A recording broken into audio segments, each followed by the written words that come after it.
a esta audiencia en cumplimiento a lo ordenado en la sesión de audiencia realizada el 1 de marzo de los corrientes. Se procede a continuar esta audiencia pública convocada mediante auto de formulación de cargos, proferido el 14 de enero del 2021, en el proceso disciplinario radicado con el JUS E-2020-594-420 y UD 2020-164-9087, que esta Procuraduría viene tramitando en contra del teniente César Augusto Martínez Fernández, la subteniente Aleida del Pilar González Quirós y el patrullero Jorge Eliezer Suárez Orduz. Esta audiencia había sido suspendida en la sesión del 15 de junio para ser continuada el día de hoy. Para efectos del registro, se solicita a los disciplinados y sus defensores, así como a los representantes de víctimas, que hagan su presentación. Se encuentra presente el teniente César Augusto Martínez Fernández. Doctora, buenos días. El teniente César Augusto Martínez no se encuentra presente por razones del servicio, pero se encuentra la defensa, doctora. Qué pena. Sí, muchas gracias. La subteniente Aleida del Pilar González Quirós se encuentra presente.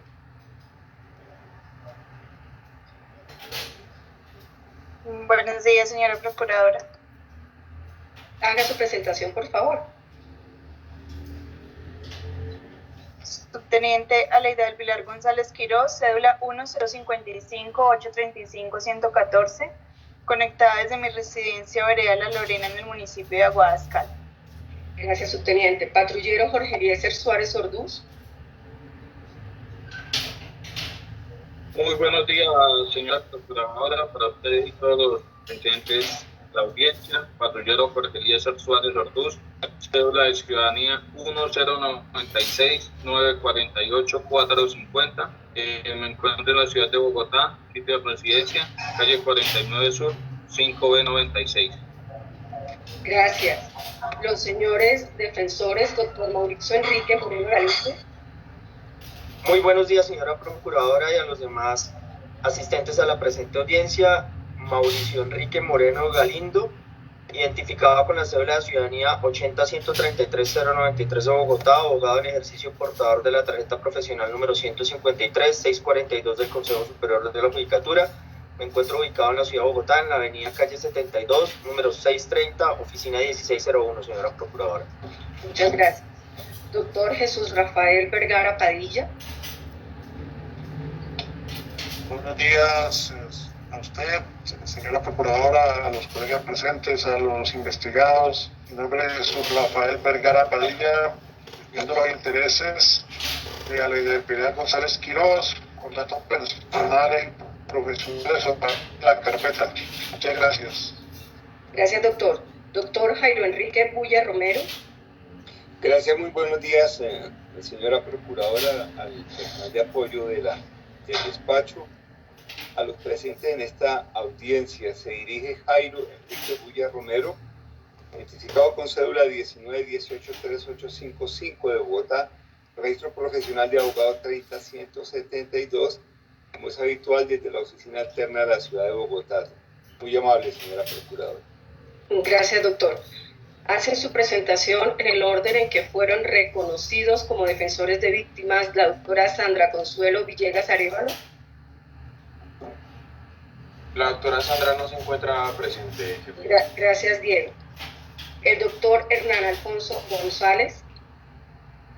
Señora procuradora, de nuevo un respetuoso saludo extensivo a todas las personas que comparecen a esta audiencia de manera virtual. Mi nombre es Hernán Alfonso González Moreno. Mis datos personales y profesionales sobran en audios anteriores. Acudo a esta audiencia en la representación judicial de la señora Rosadeli Ramírez Rodríguez, madre del ciudadano Jason Conde Ramírez, fallecido en los hechos que se investigan. Muchas gracias. Gracias, doctor.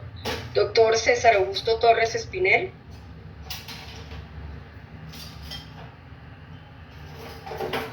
El doctor César Augusto tampoco lo conectamos. Gracias, Diego. El doctor Alirio Uribe Muñoz. Buenos días, su señoría, doctora procuradora. Un saludo para usted, un saludo para todos y todas los que participan en esta audiencia. Mi nombre es Alirio Uribe y actúo en calidad de representante de víctimas del señor Bernardo Pineda Gaviria y Cristian Gilberto Rincón Caicedo, y estoy en la ciudad de Bogotá, cédula 19-418-812, tarjeta profesional 47700, y mis datos ya obran en el expediente. Muchas gracias. Gracias, doctor. Se le recuerda a los asistentes que para esta audiencia se ha designado como secretaria ad hoc a la doctora Narda Rocío González Rodríguez. En atención a que han asistido los sujetos procesales indispensables para la realización de la audiencia, de conformidad con lo dispuesto en el artículo 177, inciso cuarto de la Ley 734 del 2002, se declara instalada la presente sesión de audiencia pública. La habíamos suspendido justo en el momento en que iban a intervenir los señores representantes de víctimas, y para respetar la paciencia y la presencia del doctor Alirio Uribe, procedemos entonces a empezar con él las alegaciones, concediéndole el uso de la palabra. Les quiero pedir el mismo favor de la audiencia anterior para efectos de la calidad de la grabación. Dejemos que solo el doctor Alirio tenga su cámara prendida, los demás lo escuchamos de manera respetuosa.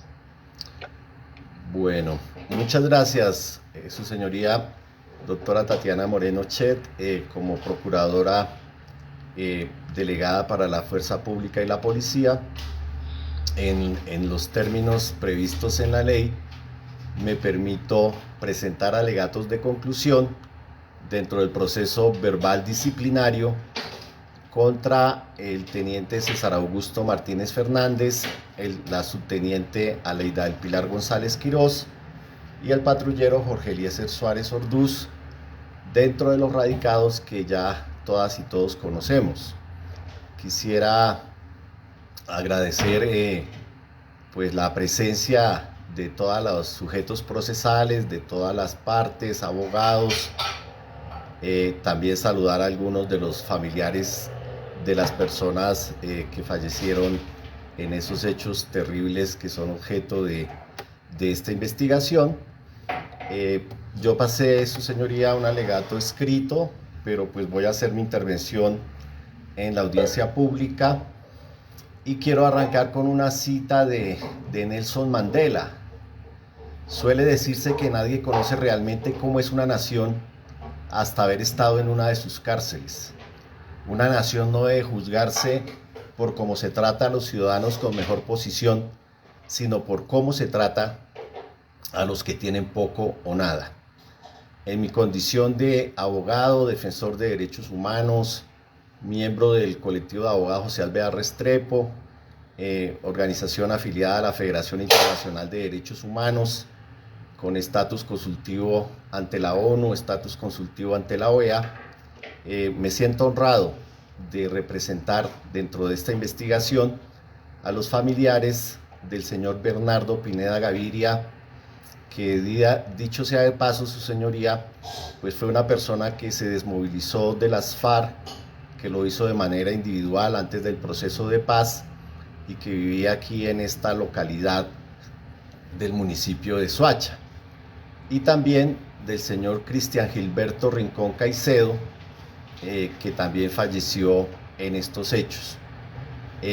Para presentar mi alegato de conclusión, el contexto pues arranca, como lo expresaron algunos de los abogados de la defensa de manera muy vehemente, a través de la denuncia pública que hiciera el concejal Diego Cancino. Y quiero traer a colación esto, su señoría, porque aquí se le hizo un juicio al concejal Diego. Yo no le voy a hacer aquí una defensa, pero sí quiero decir que el concejal Cancino le hizo seguimiento a los asesinatos del 9 de septiembre del 2010 en el marco de las protestas que hubo en los CAIs en Bogotá, en Soacha, en otras ciudades, y precisamente la denuncia es del 10 de noviembre, porque cuando el concejal Diego Cancino estuvo en Soacha con ocasión de los 3 muertos que hubo en el CAI de Ciudad Verde, donde yo represento a 2 de las víctimas también que fueron asesinadas el 9 de septiembre,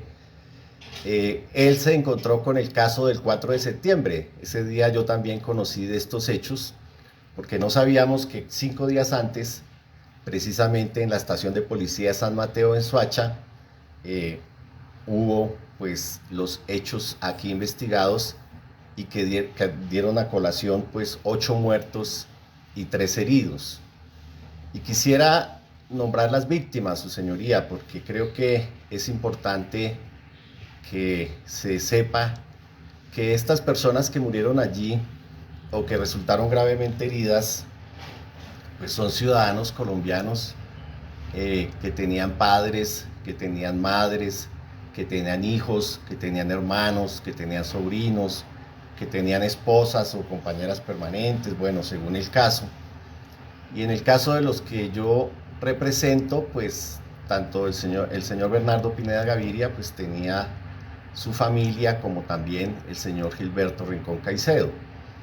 Pero allí también estaba Carlos Duván García, estaba Anderson Steven Méndez, Jason Andrés Conde Ramírez, Juan David Rojas Ordóñez, Nelson Rojas, Óscar Infante Cano, Jesús Alirio Abril Cruz, Michael Germán Galindo y Nelson Gómez Tobar.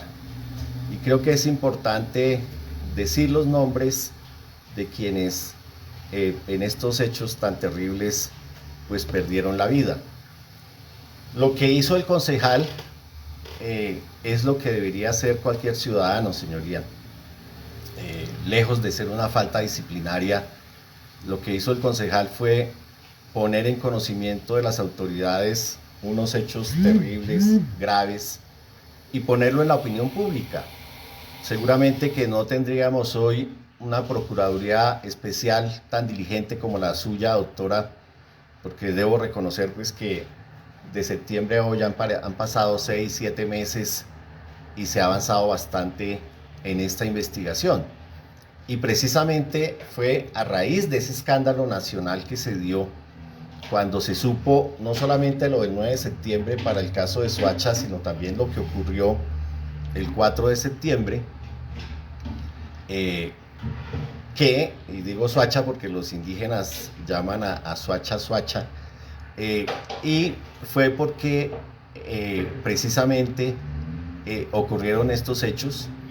El señor concejal hizo la denuncia pública con la información que tenía de los familiares, que fue la misma información que en un primer momento como abogado defensor de derechos humanos recibí, donde ellos daban cuenta de los malos tratos que sufrían estas personas, de los problemas que tenían con la alimentación, de las amenazas y bueno, de una cantidad de cosas.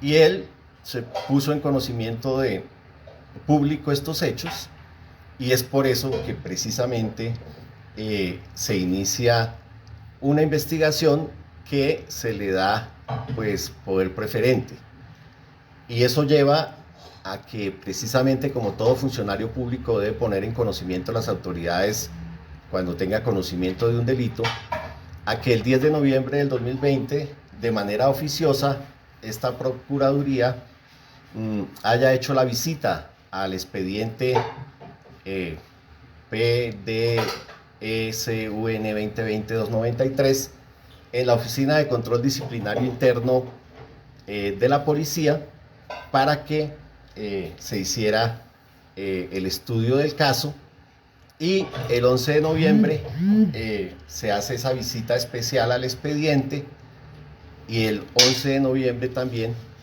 se expide el auto conceptuando positivamente para que se ejerza el poder disciplinario preferente. Y traigo esto a colación, su señoría, porque si no es por las denuncias del concejal, seguramente este proceso estuviera por allá en una procuraduría o en control interno sin ningún avance procesal. Y por eso también se autorizó por parte de la viceprocuradora a la Procuraduría Preferencial Provincial de Fusagasugá para que iniciara de manera preferente una indagación. Dada pues entonces la importancia y la trascendencia de estos hechos, pues se inició por parte de la Procuraduría Delegada para la Fuerza Pública y Policía Judicial la presente actuación. y creo que pues fue una decisión acertada y correcta para avanzar en esto. Ya sobre los hechos en sí mismos, pues es importante recordar que el 4 de septiembre del 2020, estas 11 personas, en su mayoría jóvenes, que se encontraban privados de su libertad en esta estación de policía de San Mateo de Soacha, comenzaron a expresar el descontento que ellos sentían por las condiciones indignas a las que se veían expuestos. Yo creo que no hay que hacer un gran esfuerzo, su señoría, para pensar cómo podían vivir 11 personas en una celda de 2 por 2 por 1, es decir, en algo más de 4 metros cuadrados, y cómo podían estas personas estar allí viviendo días, semanas, meses en esas condiciones infrahumanas de reclusión, y cómo esta situación se agrava precisamente el 4 de septiembre, cuando se toma la decisión por parte del comandante aquí disciplinado, precisamente de prohibir las visitas, que si bien es cierto, su señoría, no eran visitas formales, porque pues en una celda de 2 por 2 con 11 presos, pues no puede haber ninguna visita, ni visita conyugal, ni absolutamente nada. Era casi que verse la cara a través de la reja y hacer la entrega de las prendas de vestir, de los alimentos, y darle un saludo o la mano, me imagino yo, a su ser querido. Es decir, no son las visitas habituales de una cárcel normal. Y quiero que sepamos, su señoría, que con ocasión del paro nacional y de los disturbios y demás, fue la propia alcaldesa de Bogotá, Claudia López, la que dijo que en Bogotá habían 3.000 personas detenidas en estaciones de policía. Es decir, personas que deberían estar en cárceles, porque no se pueden estar más de 36 horas, que están recluidas en estaciones de policía.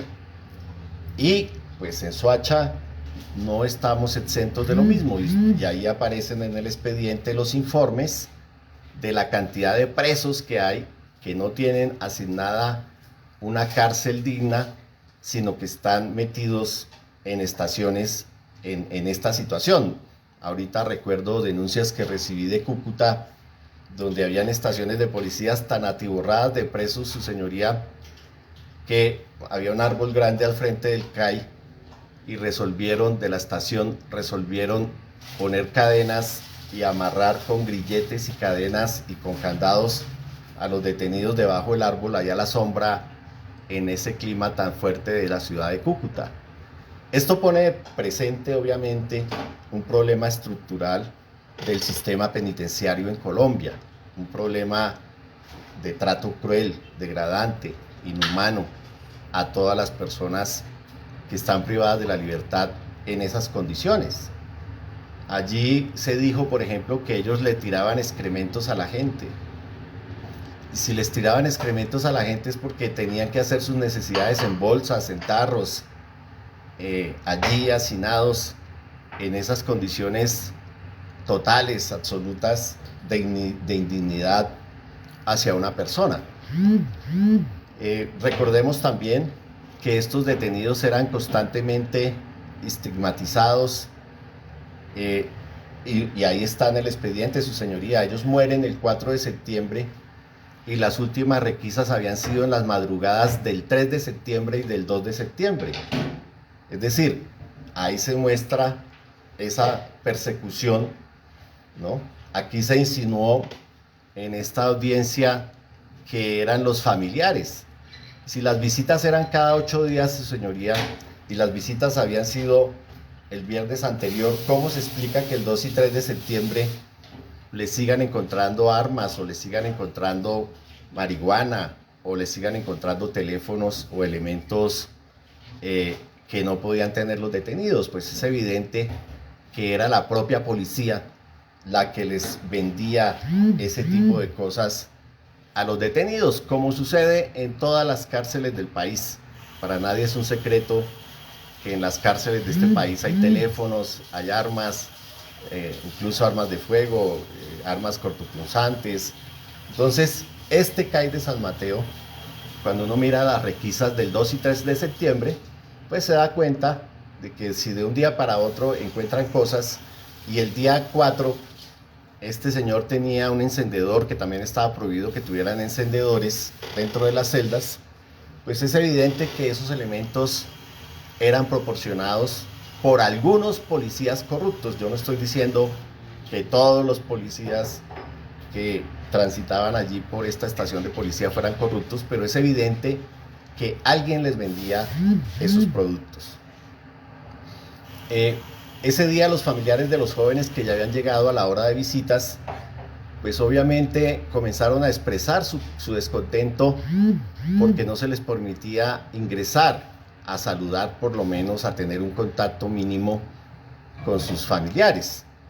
Recordemos que en septiembre fue cuando empezó a abrirse lo de la pandemia nuevamente. Precisamente fue en septiembre cuando se empezó a permitir que otra vez la gente tuviera más movilidad y pudiera salir a la calle. Y los familiares, aunque los policías decían que los familiares podían dejarle los elementos, los jóvenes que estaban detenidos pedían no recibir los elementos porque tenían antecedentes, su señoría, de que en ocasiones anteriores que había pasado lo mismo, no les llegaban los elementos o se perdían los elementos. Había pues ese día una situación de frustración generalizada, por un lado entre los 11 detenidos que estaban allí hacinados y los familiares que estaban afuera, que querían verlos.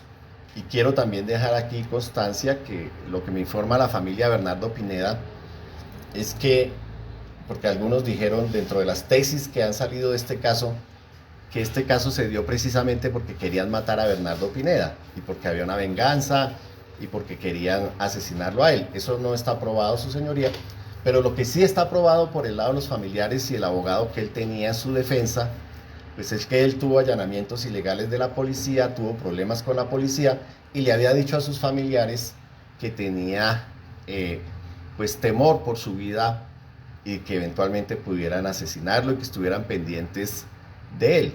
Eso explica también por qué la gente siempre quería ver a sus familiares en el día normal de las visitas, que era ese momento de 2 horas para introducir los elementos, cambiar la ropa y darles una comida diferente por parte de la familia.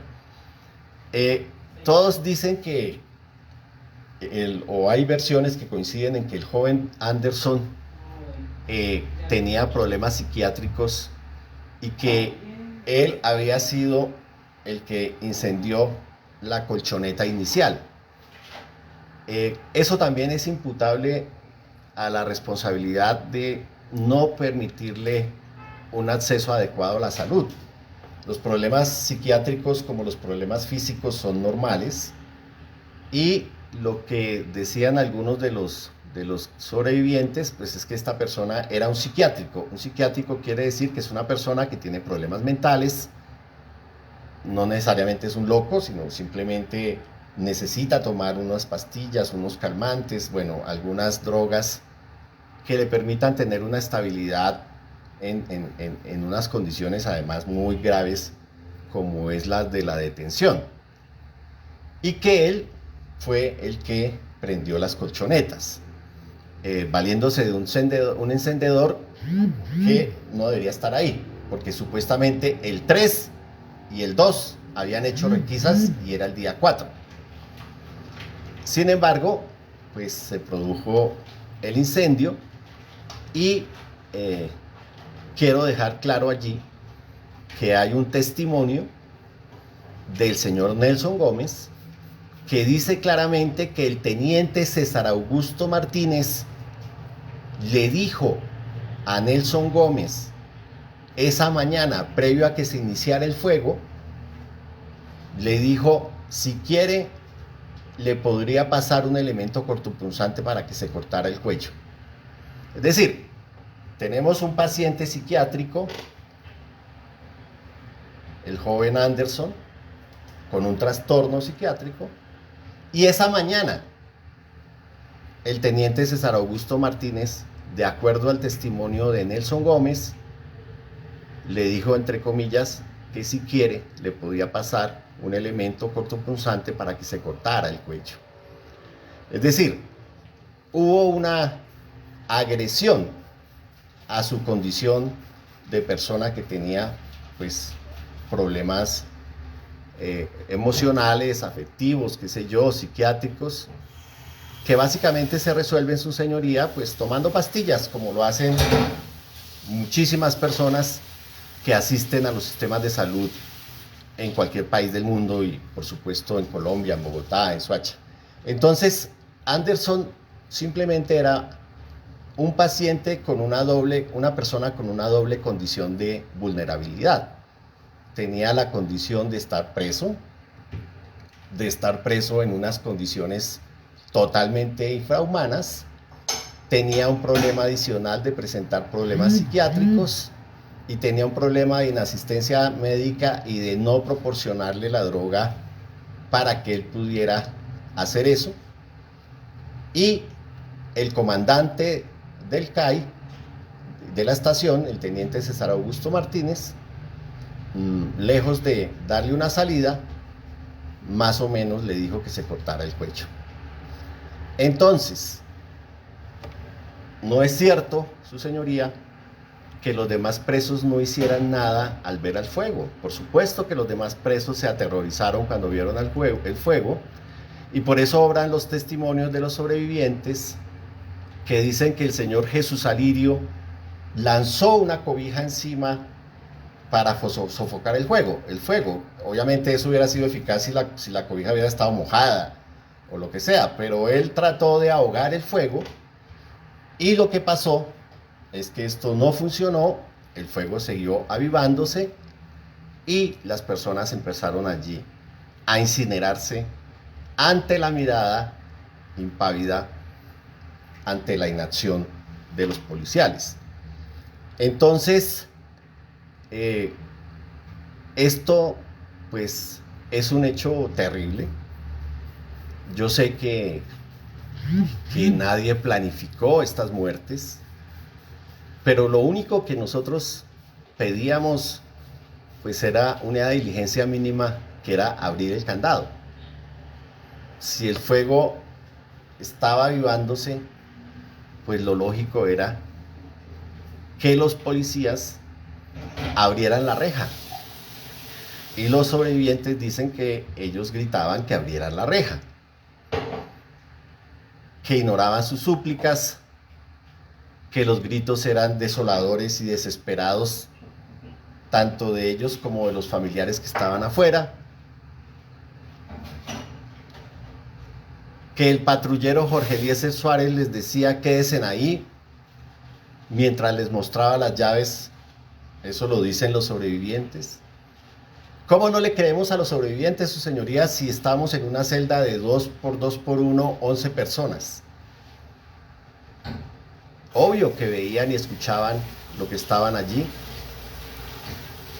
Que el patrullero Jorge Eliezer Suárez exhibía las llaves y les decía frases, comillas, ojalá se quemen esas gonorreas, comillas, estoy diciendo las comillas del testigo, y demás, como se pueden escuchar en los videos aportados en esta investigación como prueba, su señoría.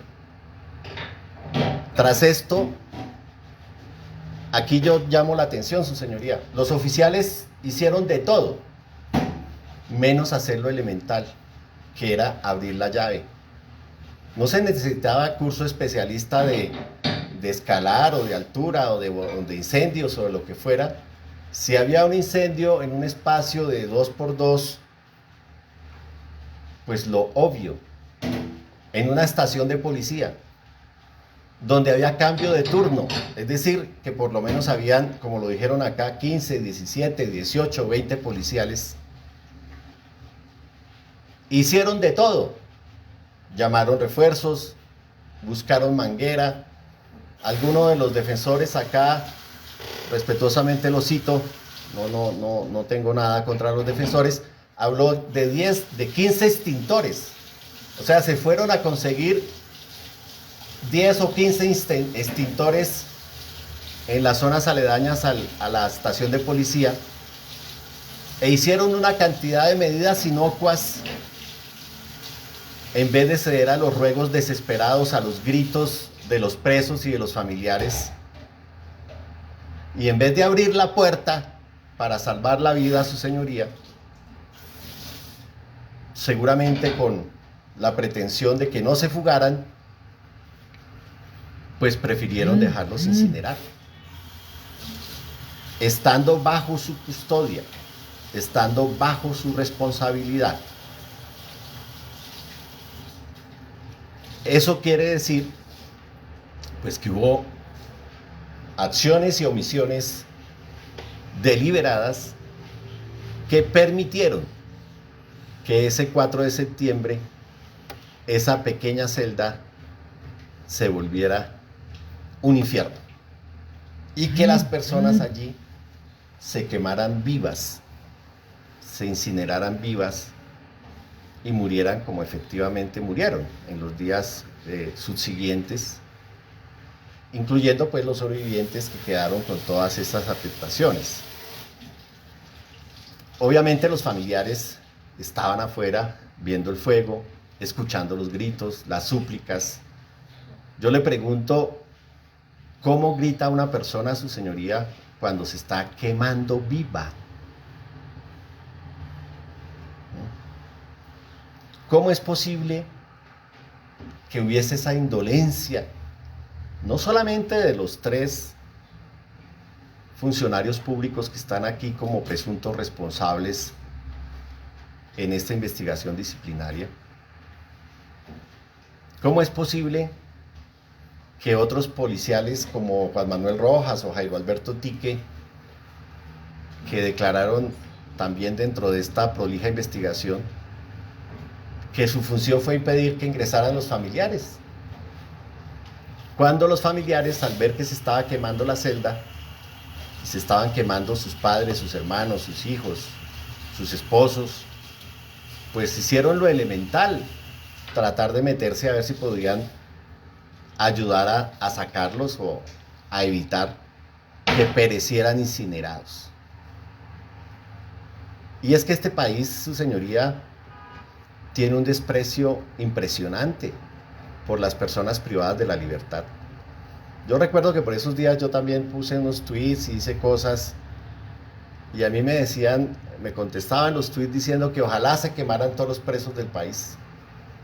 O sea, eso puede estar bien para una sociedad enferma, una sociedad destruida por la violencia, donde la gente cree que el que está en la cárcel no vale nada, no es persona. Pero como usted vio acá, todos los policiales que están aquí investigados y todos los policías en general tienen cursos en materia de derechos humanos. Y el derecho base de todos los derechos humanos, su señoría, es el derecho a la vida. Recuerde, su señoría, que el patrullero que terminó abriendo la celda ni siquiera estaba en la estación. Harold Smith, a quien hay que reconocerle su valentía, que fue el que se echó agua, el que se acercó, abrió los candados, él estaba afuera. Si usted lee la declaración, su señoría, él escuchó la alarma de la estación y cuando él llegó a la estación y vio que se estaban allá quemando, pues él le pide las llaves al patrullero Jorge Eliezer Suárez, que no había hecho nada para abrir la puerta y quien era el que tenía la posibilidad de abrir y evitar las muertes. Pero es obvio, su señoría, que había una disposición, un maltrato mutuo entre los detenidos y los policías. Los policías se quejan de que les gritaban groserías, vulgaridades, que les tiraban excrementos. Y obviamente eso no los autorizaba, primero para decirle al uno que se cortara el cuello y segundo para decirle al otro que si se metían candela que se quemaran. Es decir que esa, digamos, rencilla que había entre los presos que se sentían con un trato cruel, degradante, inhumano, y la forma como ellos, yo le creo a los policías, y ellos dicen que les decían vulgaridades y pues no sé qué, tal por cual, que les tiraban bolsas con orines, con excrementos, bueno, cosas de esas, pues yo parto de que es verdad, pero eso no les daba derecho, su señoría, para dejarlos incinerar allí en estas celdas de esa manera tan terrible. Una vez este hombre valiente, yo lo califico de héroe, Harold Smith, este patrullero que llega en su moto, que ve la tragedia, pues hace lo elemental, su señoría, y lo hace cuando ya las llamas eran incontrolables, porque ya se estaba quemando el techo, se estaba derritiendo el techo. Pero si eso se hubiera hecho oportunamente, se habrían salvado, seguramente se hubieran quemado un poquito, pero no estaríamos asistiendo a una situación tan terrible. Y yo le digo, su señoría, aquí nadie quiere denigrar de la policía. Todo lo contrario, lo que queremos es tener buenos policías, policías que no sean corruptos, policías que sean amigos de la ciudadanía. Aquí el problema es que la policía sí tiene que dar una explicación de por qué en unas condiciones tan indignas estos jóvenes terminan saliendo de esa celda de manera agónica, con quemaduras gravísimas en todos sus cuerpos, cómo los acuestan en el piso, cómo denuncian que le echaron el extintor hacia sus caras, a sus cuerpos quemados,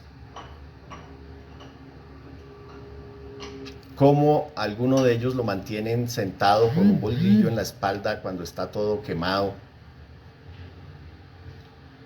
cómo se escucha que le gritan a uno de ellos, comillas, hago comillas, pido perdón, pero es que así se dijo: párese, hijo de puta, párese, malparido, gonorrea, hijo de puta. Así les gritaban a los que salían allí moribundos. Para llegar entonces, su señoría, a una situación tan dramática y tan terrible. Por supuesto que yo sé que los que están aquí disciplinados y los demás policías, y por lo supuesto que yo sé, porque aquí más o menos se trató de dar a entender que ellos se habían suicidado. Esto no fue un suicidio. Había una persona con problemas mentales que prendió eso, y ante la falta de asistencia, de socorro, de lo más elemental que tiene un ser humano, su señoría, que es la solidaridad. Si yo tengo la llave, si estoy en el CAI, si soy el comandante, la subcomandante y los demás policiales, y se están quemando unas personas, pues yo no me espero a que eso prenda bien, sino que yo les abro la puerta. Fíjense ustedes que cuando ellos ya salen en la ambulancia hasta el hospital, se demoran 2 minutos en llegar al hospital, pero todos los minutos que pasaron antes, pues fue un infierno que cobró la vida de estas personas. Esas llamas pues causaron lesiones mortales en los jóvenes. Al parecer una persona murió el mismo día, de acuerdo a los reportes médicos, y los otros jóvenes en los 7 días subsiguientes. Y los sobrevivientes quedaron con graves secuelas físicas y psicológicas.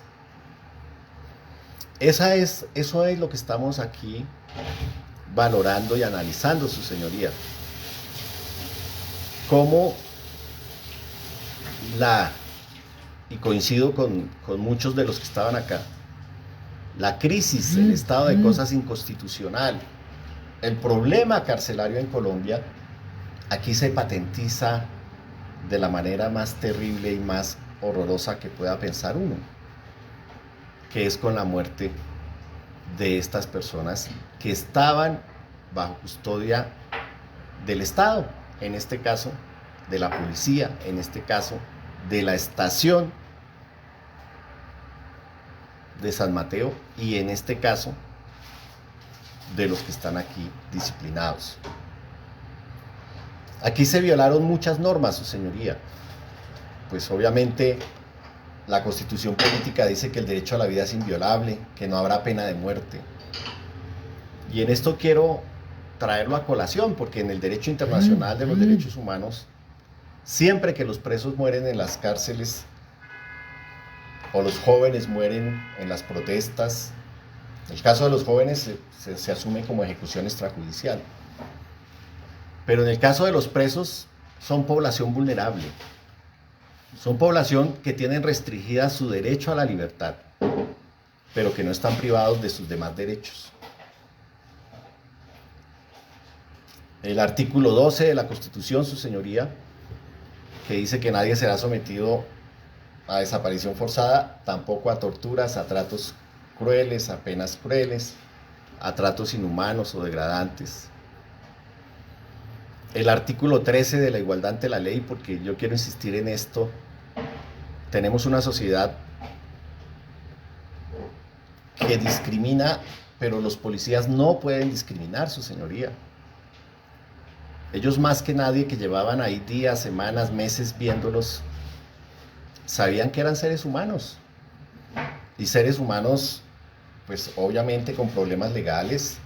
Algunos estaban condenados, otros estaban todavía presumidos inocentes porque no habían sido condenados, estaban siendo investigados con medidas de aseguramiento.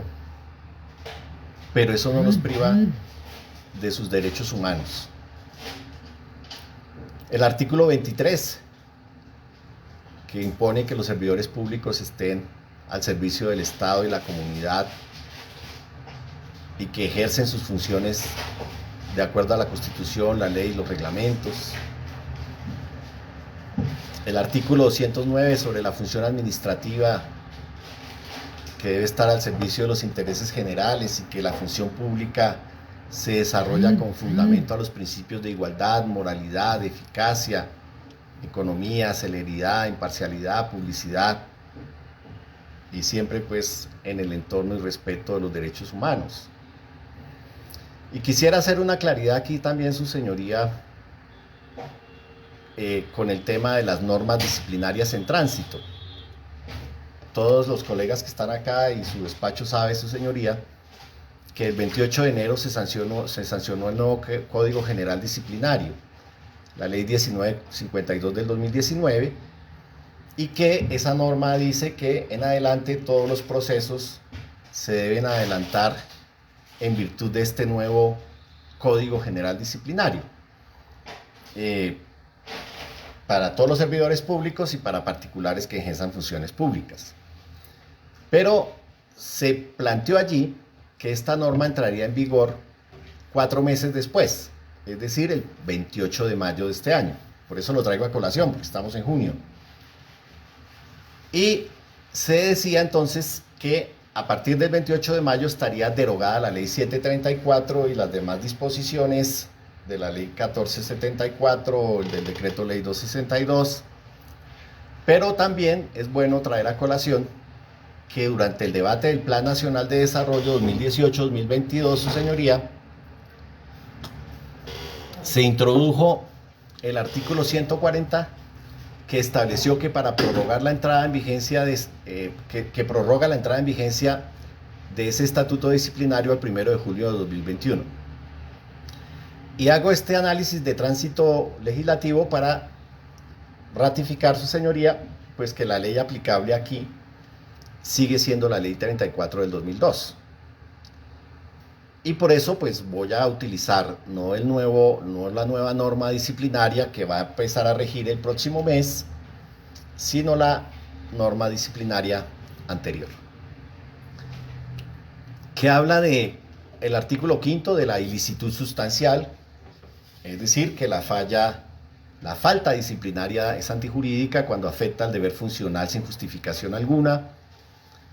El artículo 22 sobre la garantía de la función pública, que también pues hace referencia al desarrollo constitucional de que el sujeto disciplinario, para salvaguardar la moralidad pública, la transparencia, la legalidad, bueno, la igualdad, imparcialidad, publicidad y demás, debe observar con desempeño, en el desempeño de su empleo, de su cargo, de su función, pues todos los derechos que deben respetarse y todas las prohibiciones que están establecidas en las leyes y en los reglamentos. El artículo 23, que habla también de las faltas disciplinarias y que dan lugar pues a imponer eventuales sanciones cuando las conductas o comportamientos previstos en este código conlleve el incumplimiento de los deberes o la extralimitación en el ejercicio de derechos y funciones y prohibiciones y en la violación del régimen de inhabilidades, incompatibilidades y demás. El artículo 34, su señoría, que en mi sentir es bastante importante porque son los deberes de todo servidor público, porque estamos aquí frente a 3 servidores públicos en lo que tiene que ver con que se cumplan los deberes contenidos en la Constitución, en los tratados de derecho internacional humanitario, en los demás tratados ratificados por el Congreso, leyes, decretos, ordenanzas y demás. El segundo, que habla, que me parece que también aplica, de obrar con diligencia, eficiencia en los servicios que le sean encomendados y abstenerse de cualquier acción u omisión que cause la suspensión o perturbación de un servicio esencial o implique un abuso indebido del cargo de la función. Está también el artículo 35, su señoría, sobre las prohibiciones a los funcionarios públicos para que no incumplan sus deberes, para que no abusen de sus derechos, para que no se extralimiten en las funciones contenidas en la Constitución, en los tratados internacionales, en las leyes y demás. El artículo 48, su señoría, que son las faltas gravísimas, que creo que son las faltas en las que se han incurrido aquí, precisamente porque se ha realizado objetivamente desde nuestro punto de vista como representantes de víctimas una descripción típica consagrada en la ley como delito sancionable a título de dolo cuando se comete, como en este caso, en razón o con ocasión o como consecuencia de la función o del cargo o abusando del mismo. Estamos hablando aquí del artículo 5 de la ley 599 del 2000, del Código Penal, del artículo 103, que define de manera muy bien el delito del homicidio, el que matare a otro.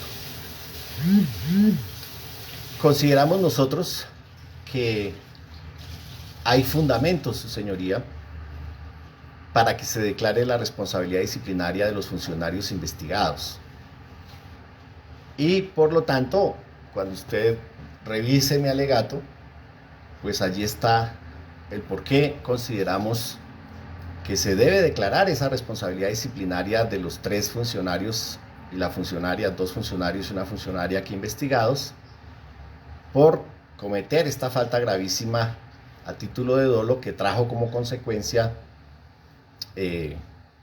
la muerte de estas personas, las heridas de las otras personas, y que se les imponga la sanción disciplinaria máxima, que es la destitución, con la inhabilidad general para funciones por 20 años.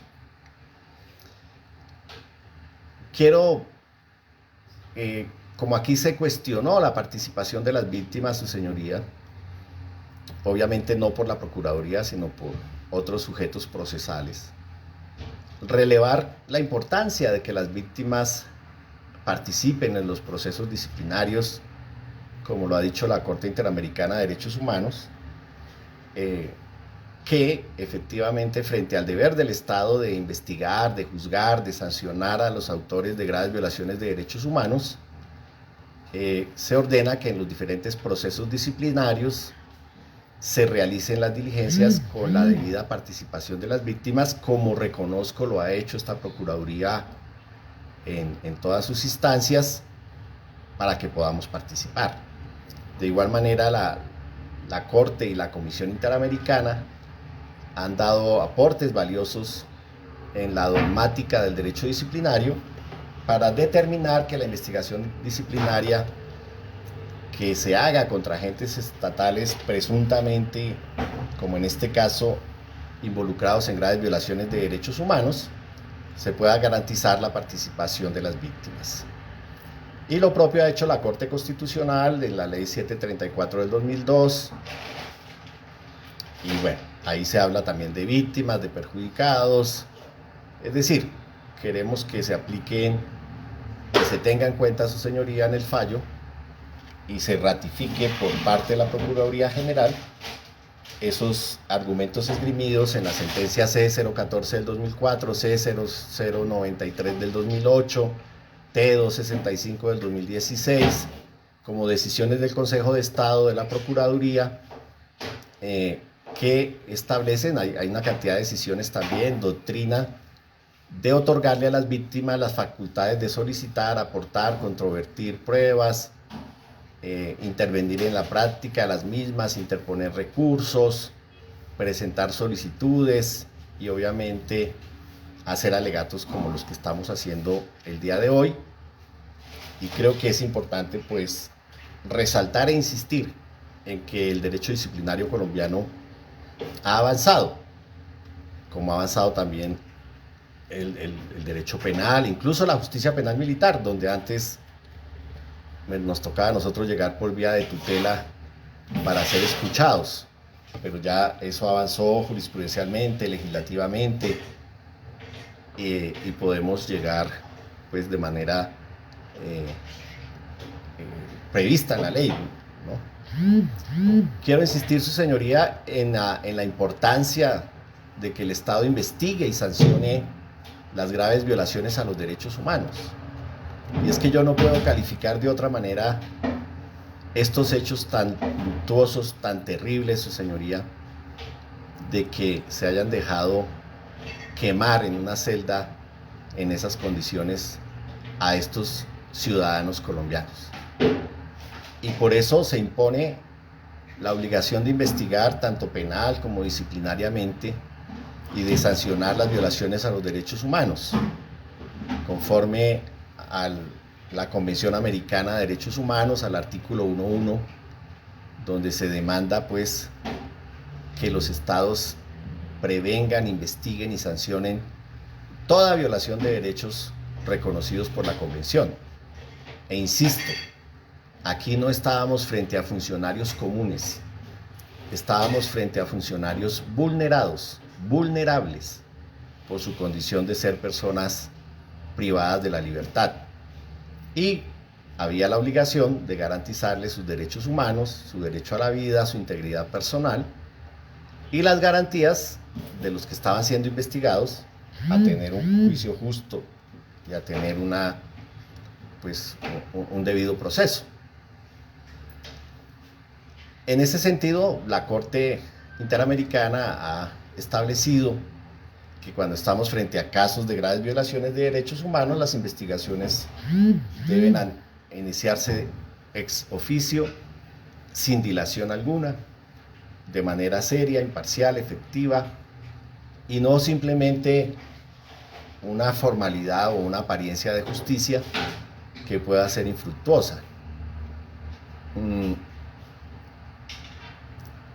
Y lo que ha considerado el derecho internacional, en este caso la Corte Interamericana, es que si esos hechos no son investigados con seriedad o resultarían en cierto modo impunes o auxiliados por el poder público, eso comprometería la responsabilidad internacional del Estado. Por eso no en pocos casos en los que nosotros hemos intervenido a nivel internacional, después de muchos años, la Corte ha ordenado reabrir los procesos y las investigaciones y mostrar resultados, precisamente porque el Poder Judicial no ha actuado, o los poderes disciplinarios, los órganos de control, en este caso la Procuraduría, para darle a las víctimas pues la posibilidad de saber la verdad, de que se esclarezcan los hechos y que se sancionen a los responsables. Por supuesto, su señoría, hay que configurar la responsabilidad disciplinaria de las 3 personas que están concurriendo como sujetos disciplinados a esta investigación. y lo haremos a la luz de la ley 734 del 2002, pues que es el Código Disciplinario Único que está por fenecer y que exige 3 elementos para que se pueda dar una responsabilidad disciplinaria, su señoría, que es el elemento de la tipicidad, de la antijuridicidad y el elemento de la culpabilidad, que lo define claramente la ley, ¿no? La tipicidad como aquel comportamiento objetivamente típico cuando un funcionario público hace una acción, una omisión que reúne los elementos que exige el tipo y que eso permite pues decir que la conducta es típica.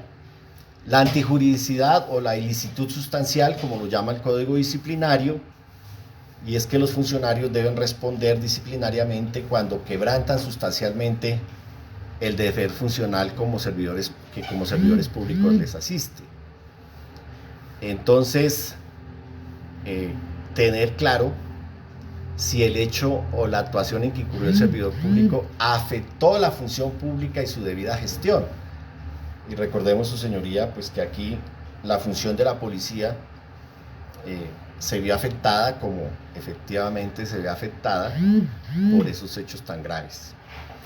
Y el tema de la culpabilidad, y es que una persona es culpable cuando debiendo y pudiendo actuar conforme a derecho no lo hace, y cuando pues esa culpabilidad se puede traducir o atribuir a título de dolo o a título de culpa.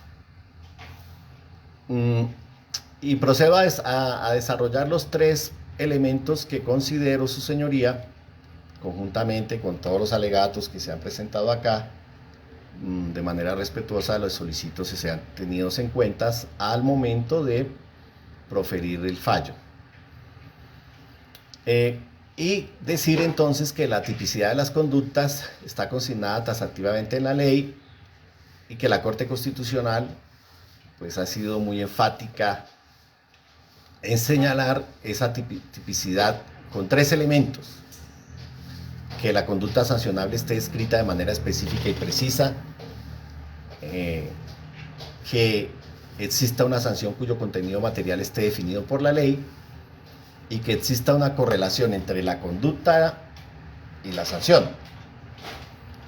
En el caso del teniente César Augusto Martínez Fernández, de la subteniente Aleida del Pilar González Quirós y del patrullero Jorge Eliezer Suárez Orduz, la conducta que conduce a la falta disciplinaria, que determina pues la aplicación de otra norma jurídica que es el Código Penal, así como la sanción que está definida en la ley, hay una correlación entre esa conducta y la sanción.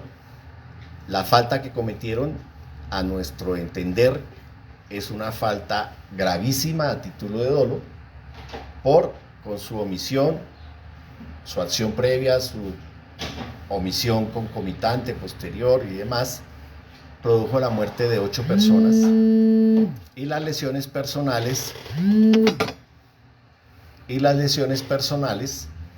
de otras 3 personas en los hechos ocurridos en la estación de policía de San Mateo el 4 de septiembre del 2020.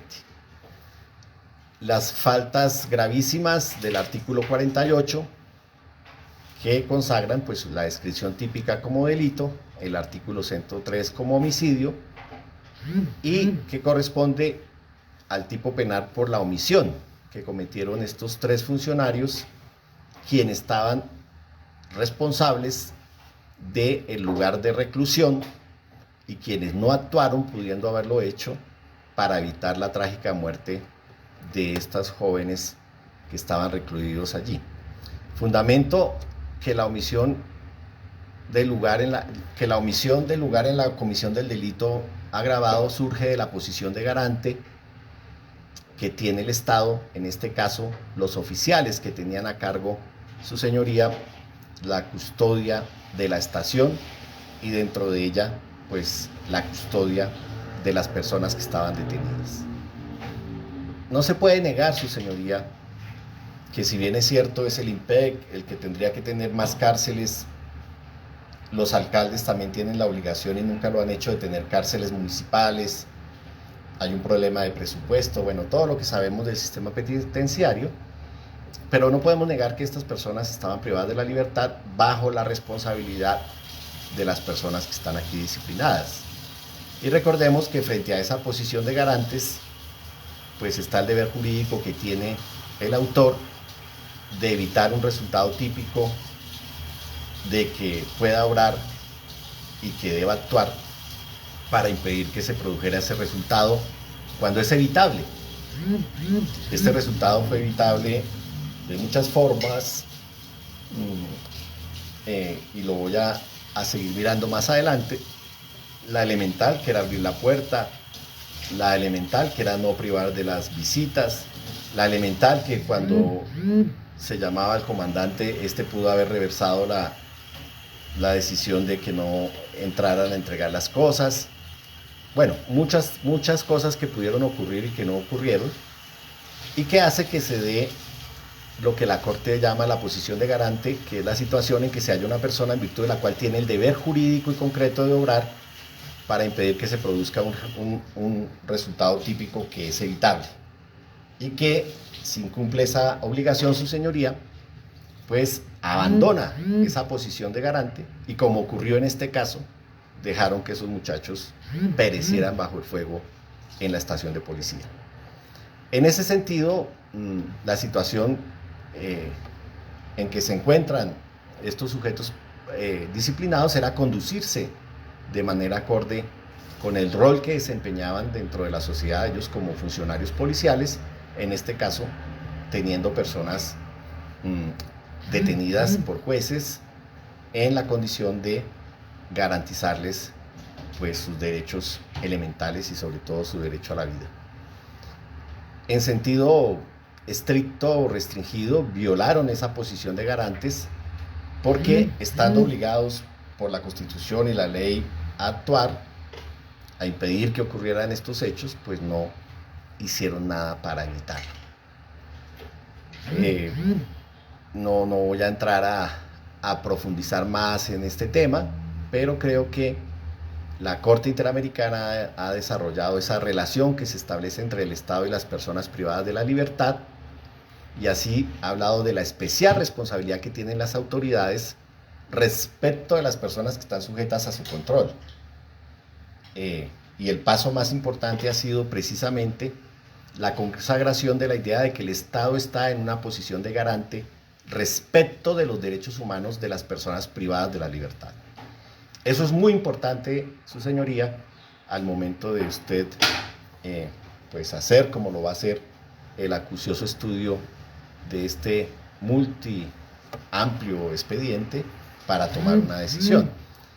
La Corte Interamericana ha dado varios fallos, el caso Mendoza contra Argentina, donde en casos de personas privadas de la libertad ha dicho que el Estado responsable en su condición de garante por la observancia de los derechos a la vida y la integridad personal de individuos que se hallaban bajo su custodia, es decir, en la condición de prisioneros. Hay otros casos, el caso Tibi versus Ecuador, también donde se habla de esa condición de garante, o en el caso Vélez, Panamá, y demás. Y cuando hablo del derecho internacional, su señoría, pues es claro que cuando estamos hablando de caso Vélez versus Panamá, estamos hablando de un caso contra un Estado. Pero es que aquí la responsabilidad disciplinaria sobre los funcionarios se asienta precisamente en quienes tenían allí la presencia y el deber de garantes de la vida de estas personas que estaban privadas de la libertad. Obviamente es diferente, como bien lo dijeron aquí en esta audiencia de manera larga, la responsabilidad para efectos de derecho penal, la responsabilidad para efectos disciplinarias y la responsabilidad internacional del Estado.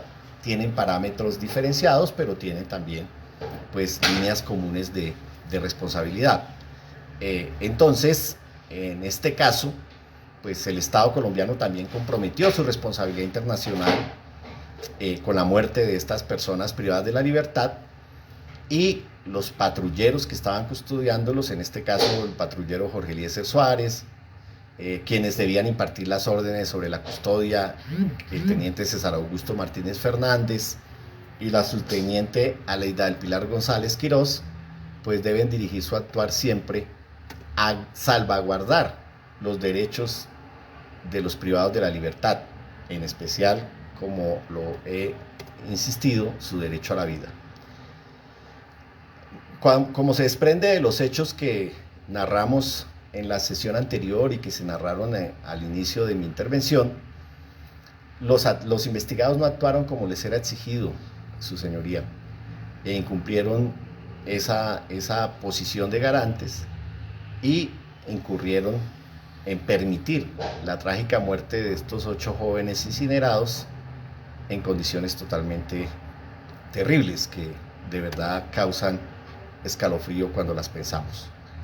Se cumple esa tipicidad exigida por el régimen disciplinario, pues se ha realizado objetivamente una descripción típica consagrada a la ley, y es importante recordar, su señoría, que se está lesionando no solamente la vida de ellos, sino también se está lesionando el correcto ejercicio de la función pública, que es en este caso pues la función correcta que debe tener la Policía Nacional en el marco de sus funciones, y se quiebra también pues la confianza de los ciudadanos. Yo creo que no ha habido un solo colombiano que haya visto estas noticias que no quede pues estupefacto de mirar la falla tan terrible que se cometió de permitir que estas personas muriesen y que estuviesen en esas condiciones infrahumanas, porque el país no lo sabe, el país no sabe en qué condiciones están los presos, pero 2, el que se permitiera que se quemaran y que murieran allí. Eso hace entonces que hay un incumplimiento a sus deberes y obligaciones previstas en el Código Disciplinario, de esta suerte que la Procuraduría General pues debe observar que ningún sujeto privado de la libertad pueda morir pues en unas condiciones como las aquí descritas. Incluso la Corte Suprema de Justicia en la Sala Civil ha dicho los límites de la actividad policial, el respeto al principio de la legalidad, el hecho de adoptar medidas proporcionales y razonables en relación con las circunstancias, el poder de policía, que es inversamente proporcional por el valor constitucional de las libertades afectadas, el deber de preservar el orden público en beneficio de libertades y derechos ciudadanos, y que no puede traducirse en una limitación absoluta de los mismos, y que no puede llevar a discriminaciones injustificadas a ciertos sectores de la sociedad, en este caso a las personas privadas de la libertad. Esto para decir entonces que desde nuestro punto de vista hay una infracción gravísima a la dignidad humana, a la vida de los jóvenes muertos allí, pues entre ellos a los familiares que yo represento, de Bernardo Pineda Gaviria y Cristian Gilberto Rincón Caicedo. Como quiera que la privación de libertad en ningún caso les privaba de sus derechos fundamentales adicionales. Hasta aquí, su señoría, el tema de ese componente importante en el derecho disciplinario de la tipicidad de la conducta. Y paso al tema de la ilicitud de la conducta y la ilicitud sustancial, prevista en la Ley 734, en su artículo 5, que habla del elemento de la responsabilidad disciplinaria, esto es la ilicitud sustancial. Establece el artículo 5 de la Ley 734 que la falta será antijurídica cuando afecte el deber funcional sin justificación alguna. En síntesis, lo que hay que demostrar es una afectación real y demostrable al deber de función que conlleva el servicio a su cargo. Si bien es cierto, su señoría, aquí se dijo que la Policía Nacional no tiene como función mantener la vigilancia de los presos, y bueno, se dijeron una cantidad de cosas, pues lo cierto es que sí está, y sí está en la ley. Y si no, pues entonces los 3.000 presos que están en Bogotá podrían poner un habeas corpus y quedar en libertad, si estuvieran privados ilegalmente de su libertad, ¿no? Hay un sistema falible que en ninguna manera quiero justificar, porque es violatorio, de mi punto de vista, de los principios internacionales sobre tratamiento de los reclusos, pero está claro que la Policía Nacional cumple esas funciones de custodia sobre personas privadas de la libertad. Y si no fuera así, pues no existirían en todas estas estaciones, en todos estos lugares, esos sitios de reclusión que deberían ser transitorias, pero que en la práctica pues se prorrogan y se vuelven casi que permanentes ante el hacinamiento carcelario y ante el activismo pues punitivo que tenemos en Colombia en el Congreso, donde todo el tiempo se están creando nuevos delitos, aumentando los tiempos de las medidas de aseguramiento, etcétera, lo que lleva a que pues tengamos un sistema hacinado. La Corte Constitucional se ha referido a que la norma disciplinaria tiene como finalidad encauzar la conducta de quienes cumplen funciones públicas mediante la imposición de deberes con el objeto de lograr el cumplimiento de los cometidos fines y funciones estatales. El objeto de protección del derecho disciplinario es sin lugar a dudas el deber funcional de quien a su cargo ejerce una función pública. La determinación de la antijuridicidad, ¿no?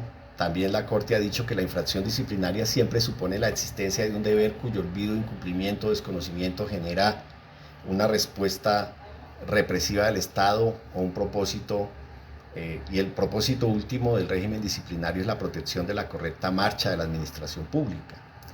Y por eso se impone la sanción disciplinaria, su señoría, porque no puede ser posible que funcionarios públicos mantengan a personas privadas en esas condiciones infrahumanas y permitan, en este caso, pues que se quemen vivas allí, que se dé la tragedia que se dio. De acuerdo a lo dispuesto por la Corte, el propósito del régimen disciplinario es la correcta marcha de la administración pública, para que, si se presenta una infracción sustancial de un comportamiento de un funcionario público y este atente contra sus fines, pues requiere mínimamente pues que haya una sanción disciplinaria. La gravedad de este caso es abismal. Es que aquí no fue un problema de una omisión de cualquier cosita para un contrato o para alguna actividad de un funcionario público, su señoría. Aquí el problema es que las acciones previas y las omisiones durante los hechos y demás, pues privaron de la vida a 8 personas e hirieron a otras 2. La fuerza pública está instituida para defender y garantizar los derechos fundamentales de los ciudadanos, indudablemente. Y es lamentable que pues, se den casos como estos que ponen en juicio a la institución de la Policía Nacional, no por hechos de terceros, sino por sus propios hechos. Porque si esos hechos ocurrieran, pues no se darían las denuncias, no se darían las investigaciones, no vendría la Comisión Interamericana como vino recientemente por el tema de la violencia policial, etc. Es decir, es el Estado el que debe garantizar un buen funcionamiento para generar esa confianza de todas las instituciones, de todos los ciudadanos en las instituciones tan serias y tan importantes como son pues la policía, la fuerza pública, que deben velar por los derechos de los ciudadanos, ¿no? Y por que se aplique el régimen jurídico y porque estos no permitan de manera deliberada la muerte de ciudadanos, porque en este caso, de acuerdo al reporte del Centro Automático de Despacho y demás, se consideró, su señoría, más importante impedir una supuesta fuga, que nadie ha probado que aquí hubiese una fuga, que preservar las vidas de estas personas. Es decir, el mensaje justificativo de la infracción disciplinaria, en este caso de la grave violación de derechos humanos, fue mandar el mensaje de que se iban a fugar. Los quemamos porque se iban a fugar. O sea, esto es absurdo, eso no cabe en ningún análisis pues jurídico y menos en un Estado de Derecho como el nuestro. Entonces, es indudable, como lo han dicho los autos de esta Procuraduría cuando asumió las competencias de investigación, que estos hechos han creado un gran impacto en el orden social, dado que no es normal que en una estación de policía pues se produzca de manera masiva la muerte de varios ciudadanos que están retenidos. Y esto pues generó obviamente un gran impacto que cuestiona y pone en vilo la institución misma. Es decir, a estos funcionarios hay que sancionarlos para proteger a la misma policía, su señoría, para demostrar que la policía no tolera que este tipo de cosas ocurran, o que se normalicen, o que se vuelvan daños colaterales, o qué sé yo, de la crisis carcelaria. Esto tiene una connotación especial para la institución, para la opinión pública. Yo creo que si le hago una encuesta a los 170.000 policías, todos me van a decir que no están de acuerdo, pues que los presos estén en esas condiciones, y menos que los presos vayan a morir en estas condiciones en que murieron en su celda. Es un principio mínimo de humanidad. Sobre la culpabilidad, que es el tercer componente, su señoría, quiero señalar que el artículo 13 de la ley 774 establece que en materia de disciplinaria se proscribe toda forma de responsabilidad objetiva. Es decir, hay que probar que hay una culpabilidad. Y yo creo que los diferentes medios de pruebas, evidencias físicas, videos y demás, y todo lo que hay aquí, basta para demostrar que la conducta desplegada u omitida por los sujetos disciplinados están señaladas en la ley y en los reglamentos, y que esto genera una afectación del buen funcionamiento del Estado y sus fines, y que hay varios aspectos, su señoría, que corroboran el dolo, que es pues la intencionalidad con que actuaron los oficiales al no sacar de la celda y al dejar quemar vivos a estos ciudadanos colombianos que estaban privados de la libertad, que insisto, eran seres humanos. Se evidencia primero en una serie de irregularidades en el actuar de los oficiales, quienes los días previos a la tragedia hicieron requisas a los reclusos encontrándoles diversos objetos que no tenían permitidos tener dentro de la estación de la policía, tal como constan los informes de novedad que están en el expediente del 2 y del 3 de septiembre, informes firmados precisamente por el teniente César Augusto Martínez Fernández. Uno se pregunta, su señoría, si ellos estaban en una celda de 2 por 2 con 10, no alcanzaban a hacer 5 metros cuadrados, y tenían teléfonos y el custodio estaba en la puerta, ¿cómo era posible que no se diera cuenta que ellos conversaban por teléfono o hacían llamadas o lo que sea? Es decir, yo insisto en la corrupción también que tuvieron que haber tenido algunos policiales para permitir que ellos tuviesen elementos prohibidos en sus celdas. Asimismo dicen los familiares, como está plasmada en un acta que tuvieron ellos el 20 de noviembre, los familiares se reunieron con los familiares en la personería de Soacha, y ahí están las actas. Dicen que la madrugada de ese día, siendo aproximadamente las 2 a.m., les hicieron requisas, y que ellos no entendían por qué podían tener acceso a elementos para prender fuego si a las 2 de la mañana del mismo día les habían hecho requisas y les habían prohibido las visitas, ¿no? Y eso se lo pregunta uno se sigue preguntando por qué pasaron todas estas cosas. Entonces, para la representación de víctimas es evidente que también allí hubo falla en los controles por evidente corrupción de no sé qué policía, no sé qué agente, qué suboficial, cómo permitían que estos objetos le llegaran a los detenidos, en este caso el encendedor. Sí, cuando no tenían, dentro de la semana no tenían ningún contacto con familiares y estaban en un lugar tan reducido, y para ir al baño el custodio tenía que abrir la celda varias veces al día para llevarlos a un lugar continuo, porque en esa celda, como están los planos de la estación y demás, no había baño. Entonces, estos elementos no podían estar allí, su señoría, habiéndose realizado requisas los 2 días anteriores, o esto no se hizo de manera adecuada, o luego de que se hicieron las requisas les pasaron alguien les suministró otros elementos. Es decir, había algún consentimiento de parte de la policía para que ellos tuvieran esos elementos prohibidos. Aquí se insinuó que eran los familiares, pero si los familiares no habían ido, o si habían ido antes de las requisas, ¿no? Entonces, no se cae de su peso decir que eran los familiares. Como se cae de su peso decir que son los familiares los que entran las cosas ilegales a la Modelo, a la Picota o a las diferentes cárceles del país. Seguramente sí, algunos los han capturado introduciendo drogas o cosas de esas, pero la regla es que está dentro de las mismas instituciones de control. En este caso, pues la Guardia Penitenciaria, en este caso, pues los policías que hacían la labor de custodios o los policías que frecuentaban la estación.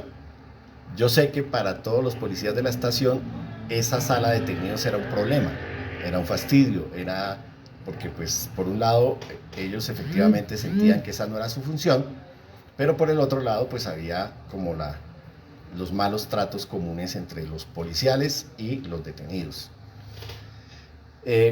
Entonces la actitud de los oficiales de constante desprecio, persecución hacia los reclusos era evidente, pues se tenía conocimiento por parte de los familiares de esos malos tratos, de la comida en mal estado.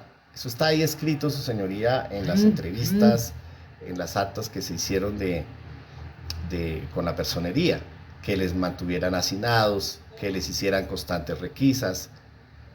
Ahí algunos familiares hablaron de que a los reclusos los sacaban a las 2 de la mañana a bañarse desnudos con agua fría, bueno, que se les insultara, que se les prohibieran las visitas.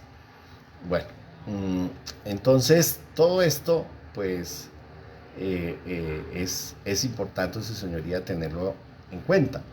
La señora Ana Carolina Ordóñez, madre de uno de los fallecidos, en esa misma reunión del 20 de noviembre del 2020 en la Personería de Soacha y con la Procuraduría General, reiteró que al parecer en días anteriores venía sufriendo malos tratos durante las madrugadas. Ahí estoy leyendo en comillas. Muchos se negaban a manifestar lo que ocurría por temor a represalias y solicitó la respuesta de la policía a varias preguntas. ¿Por qué sometían a los muchachos a esa infamia? ¿Por qué les daban comida dañada? ¿Por qué les robaban lo que se les entregaba? ¿Dónde está la calidad humana si su lema es Dios y patria y no es solo patria? Hay mucho abuso de la policía y más en esa estación, sostiene la madre de uno de los internos. Y aunque su versión libre, el patrullero Jorge Eliezer Suárez diga que es mentira, que ellos no les daban comida en mal estado y demás, pues tenemos las declaraciones de los sobrevivientes que comían ahí, su señoría, de Carlos Duván García, de Nelson Gómez Tobar, que son claros y coinciden en decir que la comida llegaba dañada, oliendo agrio, que no la podían digerir adecuadamente. Esto para decir que sí habían antecedentes de todo esto. El patrullero Jorge Eliezer Suárez Orduz, en su versión ante el despacho que todos escuchamos aquí muy atentamente y que pues era su derecho hacerla, lo que hizo fue justificar su conducta y se desvió de su responsabilidad humana diciendo que no tenía formación de guardián o que no estaba en el IMPEC y demás. Negó haber exhibido las llaves, pero la realidad de los testimonios pues dicen otra cosa. Dijo el patrullero que él no podía responder por los actos suicidas de los presos, ¿no? Cuando en verdad él con las llaves se burló de ellos y según ellos pues les había dicho que si quería que se quemara. No necesitaba, su señoría, el patrullero Jorge Eliezer Orduz, ninguna formación para abrir un candado. De hecho lo abrían, insisto, cada vez que iban a ir al baño. Yo no sé si cada preso iba 2 veces al baño en el día, pues tenían que abrir 22 veces el candado, su señoría, por razones obvias, durante el día, ¿no? Entonces, digamos que ese maltrato, pues los familiares lo constataron, y él no podía, así le dijeran malas palabras o lo que sea, quedarse inactivo y esperar que se incineraran.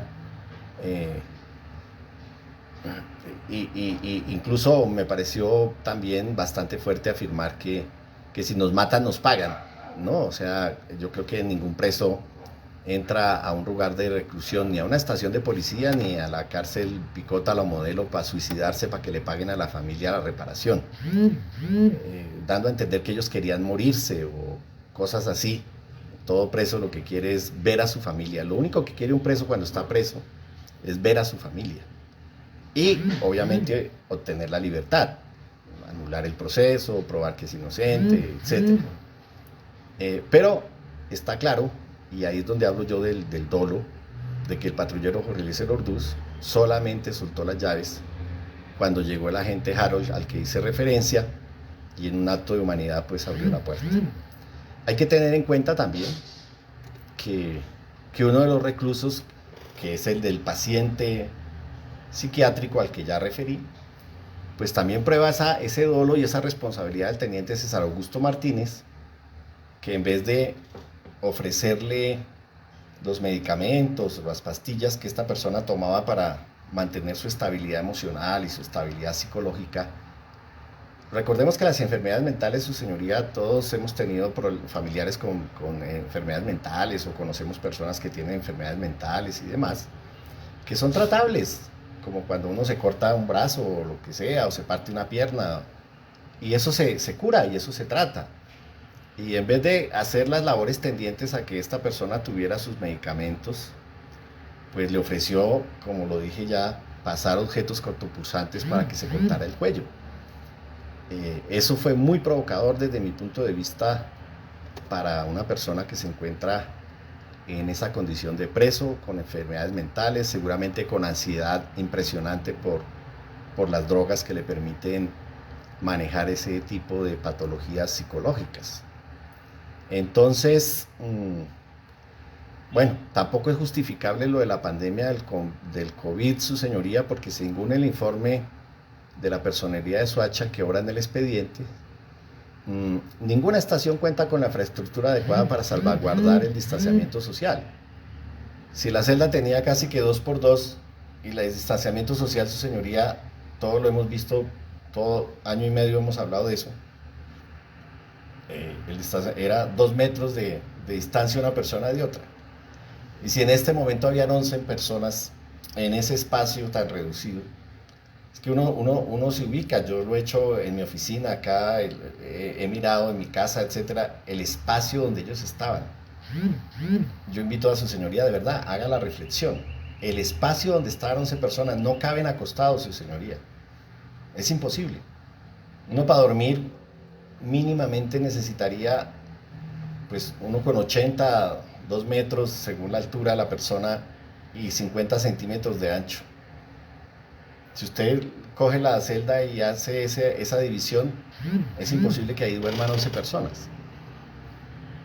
Y es imposible que haya distanciamiento social, como lo llamamos en los diferentes decretos que se han sacado por el gobierno y por los alcaldes y por los gobernadores para proteger a la gente del COVID. Entonces, que nos salgan ahorita diciendo que no, que el tema era que estaban preocupados por la salud de los detenidos, pues yo creo que no vale, su señoría, no tiene ningún argumento que se diga que por razones de bioseguridad no dejaban que el familiar saludara a su familiar y le entregara las cosas. Es decir, no hay ninguna justificación. Y obviamente el hacinamiento del lugar lo denuncian los propios vecinos. Usted encuentra allí las cartas, los documentos de los vecinos, que también me dio ahí como un poco de tristeza, porque yo sentía que los vecinos estaban más preocupados porque se quemara la estación y no porque se murieran los presos, porque otra de las patologías de este país es que ante la falta de garantías y de seguridad para la gente, los vecinos terminan donando el lote y haciendo una estación inadecuada y se la entregan a la policía pues, para que los proteja. Todo esto son un acumulado de fallas, su señoría, que hay que tener en cuenta. Entonces, en la carta manifestaron que se había desviado totalmente la función y el uso del inmueble, porque se había convertido en un centro penitenciario donde en un espacio de 250 por 250 se encontraban 9 personas privadas de la libertad. Esa fue una de las cartas que habían enviado los familiares. En este caso se encontraban 11.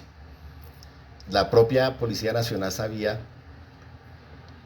de la ilegalidad de tener personas privadas en estaciones de policía, ¿no? Se le había oficiado al propio Procurador General de la Nación, al doctor Fernando Carrillo, pues poniéndole de presente que la permanencia de personas privadas de la libertad bajo orden de autoridad competente, que la Corte había sido enfática que ellos no deberían permanecer en unidades policiales. Adicionalmente, la policía,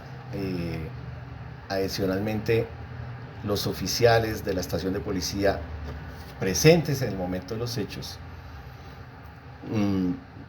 trataron de alguna manera, en este caso la señora Aleida, a los privados de la libertad de manera, pues desde mi punto de vista, sin apreciar la vida, sin respeto, dándole prevalencia a que no se fugaran. Y eso se evidenció desde el primer momento del fuego.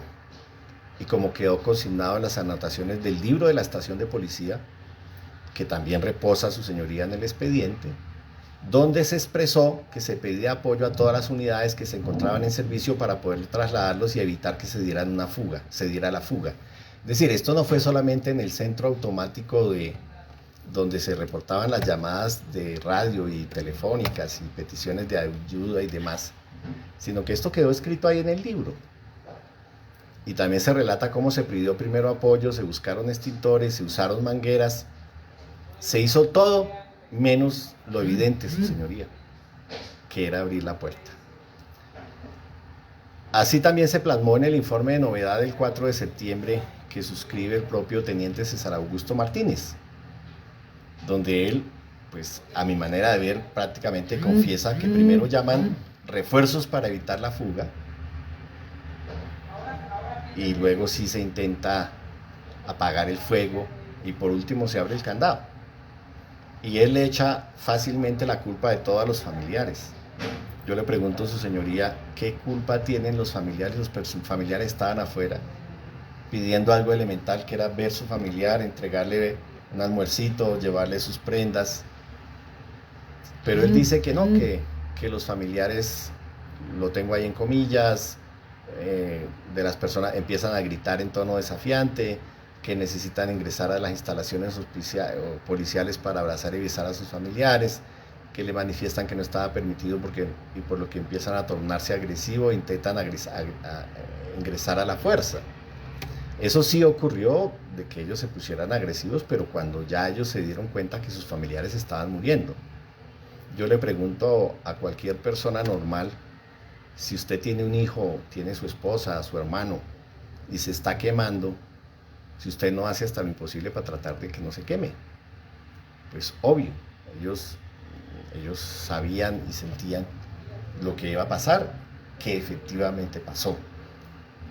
Y es que sus familiares murieron allí incinerados. Cuando se reportó, su señoría, la conflagración al centro automático de despacho, a la central de policía, se reportó como una fuga, un amotinamiento, en vez de un incendio y una situación de peligro para la vida de personas privadas de la libertad. Y ahí yo insisto en esa línea de estigmatización y de persecución. Es decir, para ellos era su deber evitar que se fugaran, pero no que se murieran. Sobre cómo los disciplinados manejaron la situación, el patrullero Jorge Eliezer Suárez Orduz dice que no tenían la capacitación, pero yo insisto, esto no es suficiente, su señoría. Era abrir el candado y evitar la muerte de los jóvenes, lo que no hizo. El patrullero Jorge Eliezer Suárez, en su declaración, dice que no es cierto lo que dicen los sobrevivientes, que ellos no lo dicen. Pero si uno lee el dictamen pericial de la doctora Darley Yurani Silva Ramos, corrobora lo que dice el testigo, su señoría. Estoy hablando pues de Carlos Duván García y Nelson Gómez Tobar, que fueron los testigos que coincidieron en afirmar que el patrullero sí les había mostrado las llaves que tenía en la mano y que les decía quémese y tal. La doctora Darley Yurani Silva Ramos, que también está allí pues su informe de su señoría, dice, transcribe lo que le cuenta el interno, ¿no? Y él dice algo que es muy duro. Dice, comenzamos a pedir, comillas, comenzamos a pedir que nos abrieran la reja y que nos pasaran a otro cuarto. Y el custodio hace mímica con las llaves al ver la candela y nos dijo, pues quémense ahí. El humo estaba ahí. Yo lo que hacía era arrinconarme y se me quemaban las piernitas. Y ya después ellos abrieron la reja, ahí ya quedó inconsciente. Ya cuando iba saliendo vi a mi compañero Landazuri, que era negrito. Estaba ahí tirado y tenía la piel blanca. Se coloca a llorar el examinado. O sea, estas personas que sobrevivieron quedaron traumatizadas, su señoría.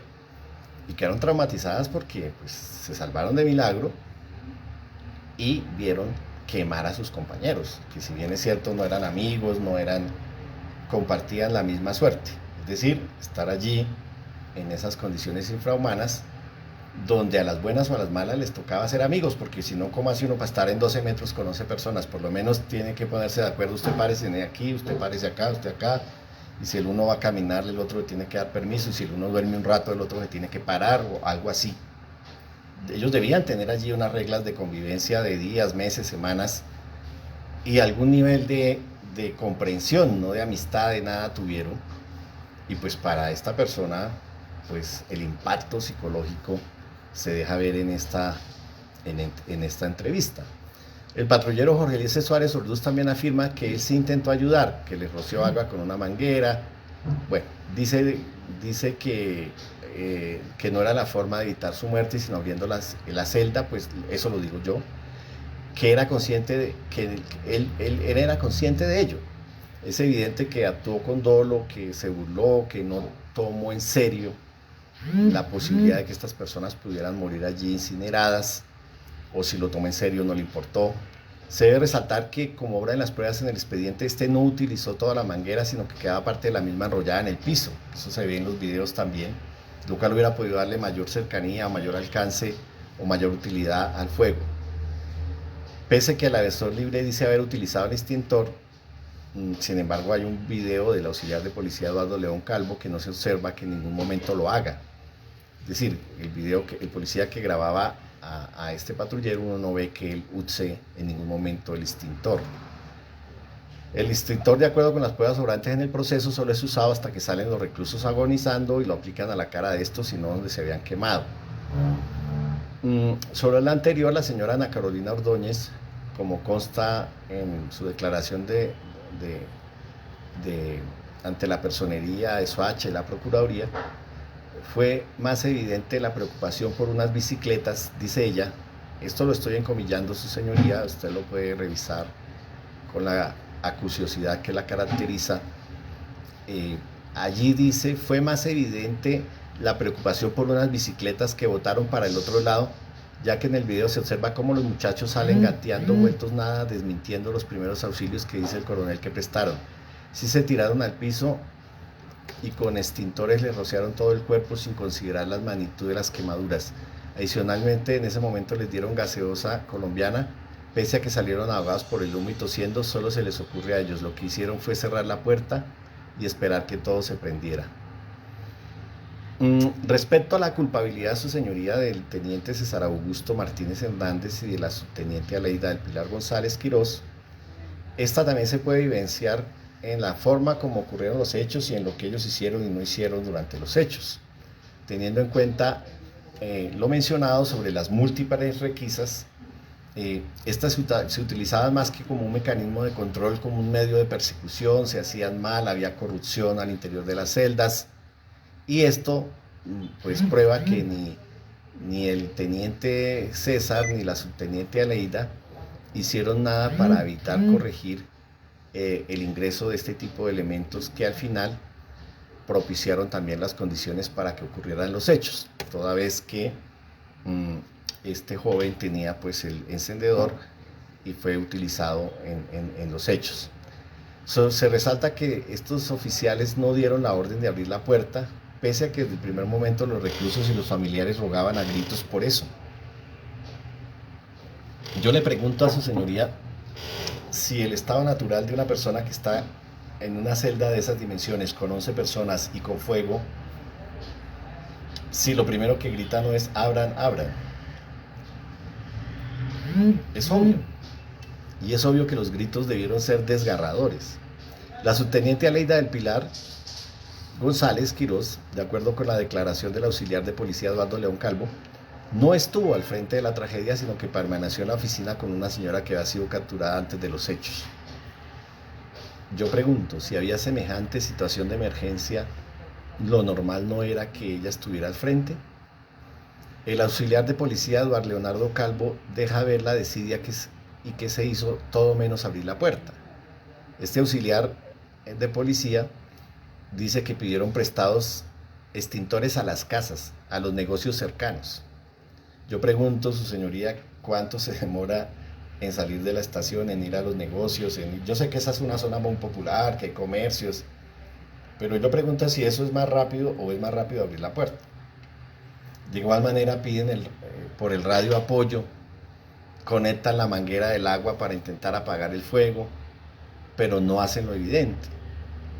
Entonces, la subteniente Aleida del Pilar González Quirós no actuó en su comisión de comandante encargada de la estación, o por lo menos de la persona que tenía mayor rango en ese momento dentro de la estación. No trató de calmar los ánimos de los reclusos, de los familiares. Ella pudo haber ordenado que ingresaran las visitas y no lo hizo. No ordenó abrir la puerta. Sabía de la gravedad de la situación. Si ella no hubiera sabido de la gravedad de la situación y de lo dramática que se estaba poniendo la situación, pues no hubiera llamado, creo que 2 veces, según lo que había allí, al teniente César Augusto. Ella afirmó que lo llamó 2 veces, pero ella había podido actuar y había podido evitar el desenlace fatal. Obviamente el teniente César Augusto mantuvo su decisión, agravando pues la situación de crisis que se daba en este momento. Pero al igual que ella, todos los subalternos de ella que estaban allí, porque el que menos habló dijo que habían 15 policías en ese momento por el cambio de guardia. Y todos actuaron de manera indolente, su señoría, para preservar la vida y la integridad de los reclusos. Como comandante debió haber evitado lo ocurrido y proteger la vida de esas personas bajo custodia. Adicionalmente, se dio la orden de obstruir el paso de los familiares, que fue lo que contaron los patrulleros Manuel Rojas, Javier Alberto Tique. Es decir, la teniente Aleida no socorrió a los internos, pero sí ordenó contener a los familiares. Hablo de que ordenó contener a los familiares porque fue lo que declararon Juan Manuel Rojas y Jairo Alberto Tique, miembros de la estación, que dicen que ella les dio la orden de contener los familiares.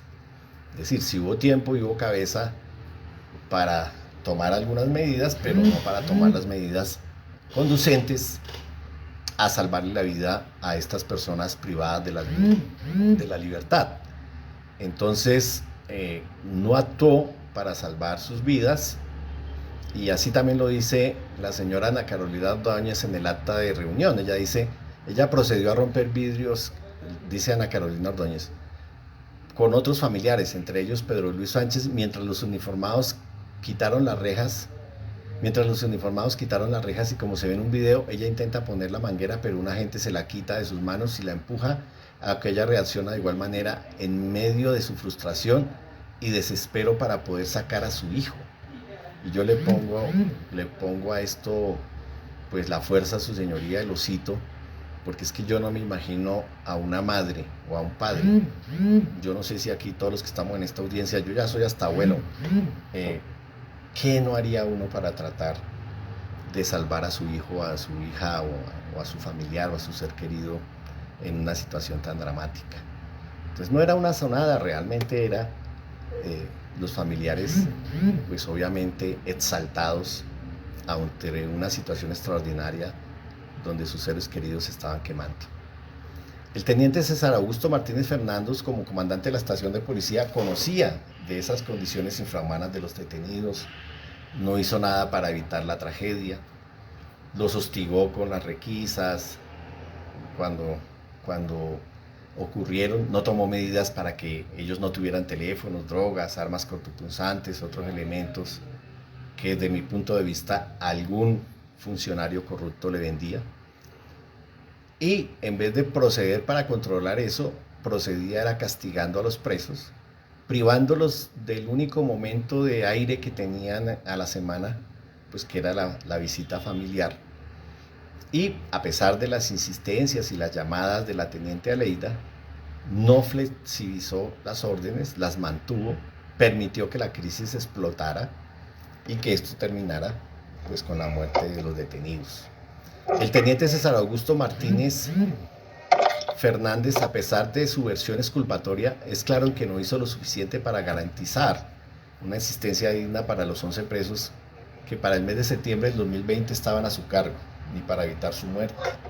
En su versión se refirió a las cartas, que son ciertas porque están ahí su señoría, al IMPEC, al procurador, al alcalde, a la personería, donde expresa, él mismo reconoce esas condiciones infrahumanas de esas personas, para expresar las difíciles condiciones también de seguridad, que fue precisamente, o sea, él en todas esas cartas, su señoría, él expresa el tema de la seguridad, que es lo que después tratan de justificar con la fuga de presos, el SOS, que no fue por presos calcinándose, sino fue por presos en fuga.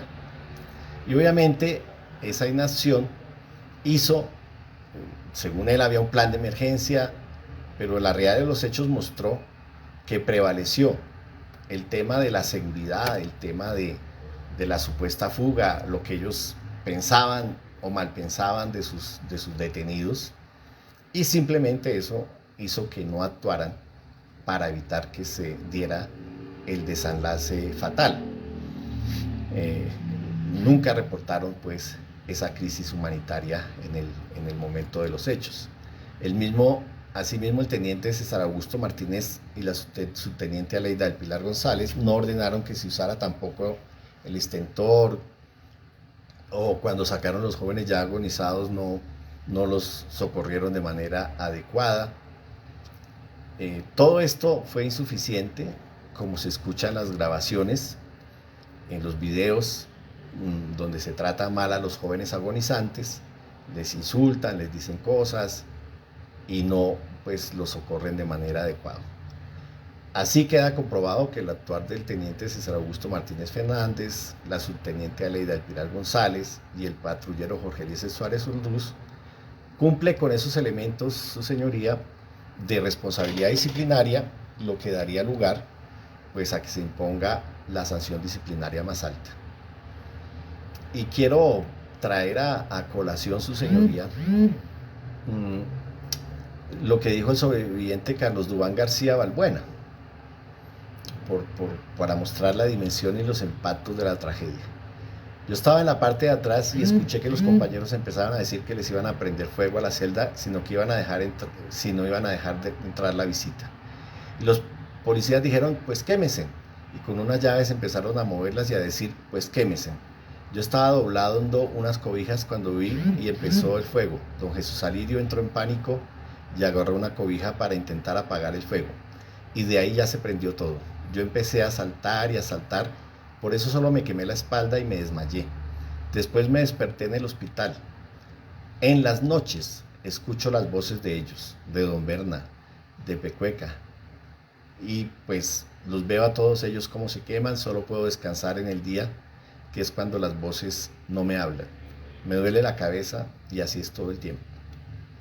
Él dice que nunca hubo una buena relación con el comandante de la estación, que el señor no les ponía cuidado, que lo llamaban y que él mandaba a los custodios, que él llegaba a insultarlos varias veces porque les botaba la ropa que ellos dejaban tendida para otro en puertas y ventanas, y que les quitaban los pocos privilegios que allí tenían. Todo esto, su señoría, para decir entonces que no es cierto que hubiese un plan de fuga, que sí es cierto que había una confrontación, enfrentamiento, inconformidad, o como lo queramos llamar, una pequeña disputa entre los detenidos y los policiales porque era incómodo tener a esas personas allí detenidas. Que no se trata aquí de desprestigiar la impunidad, creo yo, la Policía Nacional, perdón. Creo yo que precisamente este proceso disciplinario, el proceso penal que se va adelantando, Y todo lo demás lo que nos debe probar es que se pueden corregir este tipo de cosas y que el Estado y que los órganos de control y que el país pues no tolera que pasen estas situaciones, que obviamente hubo una actitud desobligante, pasiva, omisiva, que dio lugar a estos hechos tan terribles. Y por eso, su señoría, solicito que en la decisión que usted dé a esta investigación se declare la responsabilidad disciplinaria por la comisión de falta gravísima a título de dolo del teniente César Augusto Martínez Fernández, de la subteniente Aleida del Pilar González Quirós y del señor patrullero Jorge Eliezer Suárez Orduz, y que en esas condiciones se impongan las sanciones de ley. Y pues quiero nuevamente saludar a las víctimas, a los familiares de los detenidos, porque de verdad, como defensor de derechos humanos, difícilmente, su señoría, uno ve un caso tan terrible, tan dramático, donde estas personas perdieron la vida y resultaron heridos. Y creo yo que nos merecemos una mejor policía, unas mejores condiciones de reclusión, un respeto por los derechos humanos, y creo que este tipo de investigaciones nos permiten avanzar en entender que estos tipos de hechos nunca debieron ocurrir, su señoría, nunca más deberían ocurrir, no se deberían repetir, y que debe haber sanciones por hechos que cobran la vida de personas que tienen tan poco o nada, como decía Nelson Mandela, pero que son seres humanos que tenían familias y seres queridos que los amaban y que obviamente pues perdieron una parte de su vida con estas personas. Agradezco muchísimo a su señoría y a todos los sujetos procesales por escucharme y por darme la palabra, muy amable. Gracias, doctor Alirio. Se le concede el uso